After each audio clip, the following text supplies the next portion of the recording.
Le problème n'est pas là. Francis Gosselin. Ça sonne comme une arnaque. J'ai-tu une bonne logique, moi, là? Mario Dumont. Dis pas que c'est pour faire plus d'argent. La rencontre. Gosselin. Dumont. Bonjour, comment vas-tu? Salut Bonjour Isabelle, Francis. Maréchal. Ça va bien, toi? Ça va très bien. Oh mon Dieu, t'es où? T'es dans ton... Je suis dans mon immense cave à vin avec 8000 bouteilles, comme tu le sais, dans mon bunker nucléaire. Wow! Je suis à Québec. Ouais. Je cherchais un petit coin tranquille. On m'a mis dans le cellier. C'est pas si mal, écoute. Donc là, tu veux me parler de l'investisseur Roaring Kitty de retour, c'est ça? Oui. Oui. Je sais pas si tu as vu cette série de films, de séries télé là, autour de l'action d'une compagnie américaine qui s'appelle GameStop, en fait, qui est toujours aujourd'hui active dans la distribution de produits de jeux vidéo là, et tout ça.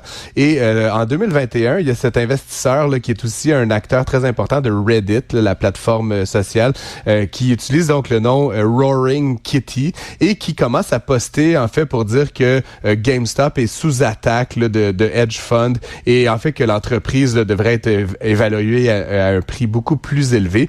Et donc, tous ces films, toutes ces séries montrent, en fait, puis c'est une histoire vraie, que le prix de l'action est passé de 5 ou 4 $ à presque 5 000 $ et donc, évidemment, 500 $, excuse-moi, et donc 1000% de rendement pour les investisseurs. Et donc, il y a tout un ensemble d'acteurs là, de ces plateformes sociales qui ont embarqué dans le jeu et qui ont, certains d'entre eux, gagné là, des centaines de milliers de dollars. Et donc, Monsieur Roaring Kitty là, est disparu des réseaux sociaux complètement depuis 3 ans. Et aujourd'hui, il a fait un retour là, très subtil sur X, sur Twitter, en disant un peu « I'm back ». Et devine quoi, Isabelle, le prix de l'action de GameStop a doublé dans la journée. Donc, il est passé de 16 quelques dollars à 35 $. Donc, si tu en avait dans ta feuille un non, rendement, en avais-tu, toi, de ces actions de jeux vidéo, non?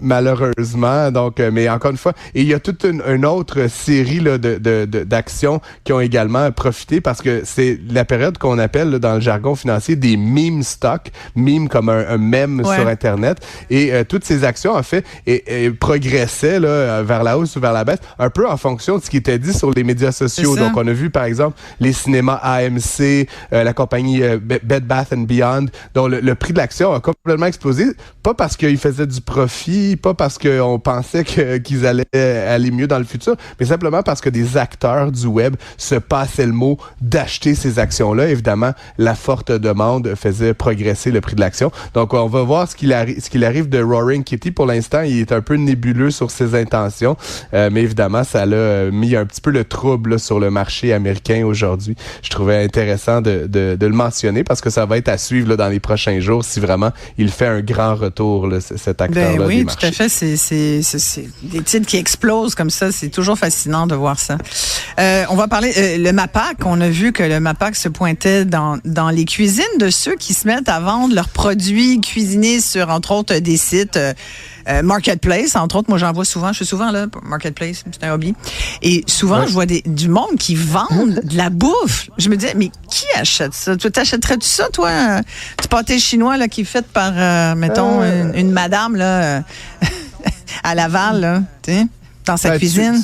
Peut-être, là, honnêtement, je ne l'ai jamais fait, mais je pense qu'il y a un marché pour ça, Isabelle. Puis, ce qui est intéressant pour moi, puis j'ai pas comme un avis très arrêté sur la chose, hein, mais évidemment, il y a des gens qui, peut-être parce qu'ils ont de la difficulté à joindre les deux bouts, parce qu'ils ont une petite ferveur entrepreneuriale, se mettent à dire, je vais faire 30 sandwichs, puis je vais les vendre, tu sais, c'est comme n'importe quelle forme d'entrepreneuriat, il faut que ça commence quelque part.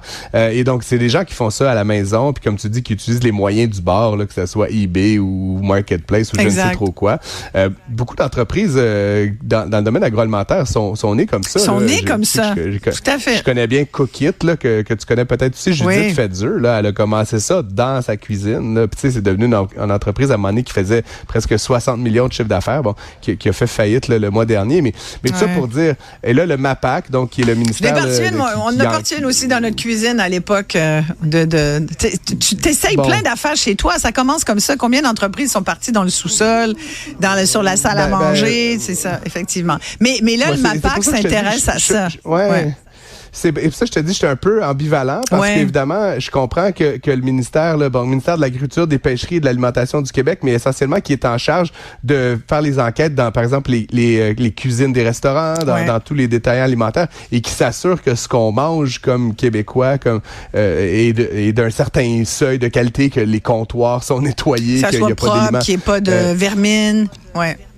Exact, mais je veux dire, dans ma tête, Isabelle, ça a toujours été destiné à des grandes surfaces ou à des commerces qui vendaient, par exemple, des centaines de milliers, voire des millions de dollars d'alimentation. Et là, ce qu'on apprend aujourd'hui, c'est qu'ils vont commencer à rentrer dans les cuisines du monde. Puis je te dirais que là-dessus, je suis un petit peu mitigé parce que si toi et moi, on se part une compagnie de sandwich puis qu'on fait 52 sandwichs demain, on n'a pas nécessairement la capacité en termes de reddition de comptes puis d'ouvrir nos portes là, au MAPAC. Et donc, ça va venir un petit peu probablement tuer un certain nombre de très petites entreprises. Après, les restaurateurs disent que c'est de la concurrence déloyale, puis ils ont aussi en partie raison, mais je me demande, est-ce que madame qui fait 50 sandwichs dans sa cuisine, elle rivalise vraiment le toqué puis le filet entre nous? C'est très marginal, effectivement. Mais donc, moi, j'avais compris, écoute, quand j'ai vu cette nouvelle, Francis, je me suis dit, parce que, évidemment, là, il va falloir avoir des permis, il va falloir les acheter, ces permis, c'est coûteux. Je me suis dit, bon, c'est encore une façon de taxer par la bande, puis de rendre les choses un peu plus compliquées. Là. Et c'est un peu de l'ingérence, là, tu sais, c'est qu'à quelque part, tu sais, comme je dis, je veux pas prendre parti, mais je trouve que quand le MAPAC s'invite dans ma cuisine parce que je fais 12 lasagnes, à un moment donné, il y a quelque chose qui est un peu Big Brother dans tout ça, et personnellement, ça m'inquiète, là, qu'on se donne ces droits-là, et surtout, comme je le dis, qu'on vienne d'une certaine façon limiter, là, la possibilité de faire preuve d'un minimum d'entrepreneuriat. Puis, encore une fois, Isabelle, toi et moi, on vend pas des sandwichs sur Marketplace, là, j'imagine bien, tu sais, la démographie de gens qui se lancent des entreprises comme ça, c'est des gens qui sont probablement beaucoup plus dans le besoin, qui ressentent ou des passionnés, qui veulent peut-être se lancer en affaires. Et je trouve que collectivement, on devrait encourager ce type de mesures-là plutôt que, comme tu dis, rajouter une couche de permis puis d'inspection puis tout ça. Il y a peut-être un seuil en dollars ou en nombre de clients servis, mais encore, je suis un petit peu craintif qu'on vienne vraiment tuer toute forme d'innovation à travers cette mesure-là. Je veux t'entendre sur la syndicalisation, une première au Canada, des employés d'Amazon à Laval, puis je fouillais là-dessus, puis je me suis rendu compte, tu sais qu'Amazon, c'est le deuxième plus grand employeur aux États-Unis après Walmart.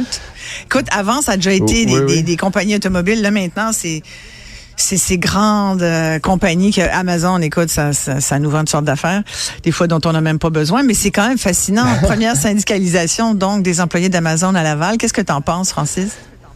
Ben, j'en pense, écoute, c'est une première, donc ce sont les faits. Puis comme tu le dis, là, c'est un employeur massif. Puis comme Amazon est le deuxième plus gros employeur aux États-Unis, mais dans le monde, tu sais qu'ils embauchent 1,6 million de personnes, Amazon. Hein? Donc c'est quand même, je sais pas si c'est le plus gros, mais en tout cas, c'est vraiment là, parmi les très, très, très gros employeurs.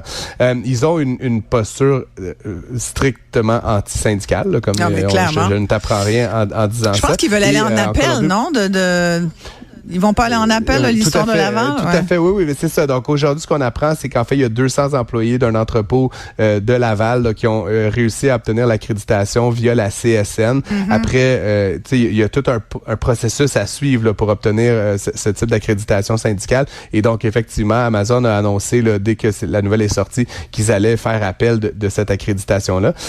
Ça a fonctionné, d'ailleurs, en Colombie-Britannique. Là, il y a un Unifor là, qui a passé très près de réussir à syndicaliser certains employés, puis à l'usure, là, finalement, Amazon a réussi à gagner.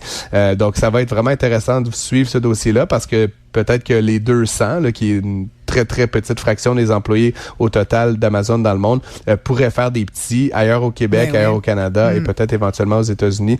Donc, à suivre. Mais encore une fois, c'est intéressant comme première. Puis, en termes d'économie, en termes de relations de travail, c'est sûr que moi, comme quelqu'un qui observe là, cet univers-là, je trouve ça fascinant quand on voit des premières canadiennes comme celle-là. Surtout avec un aussi grand acteur là, qu'Amazon au Canada. Merci beaucoup, Francis.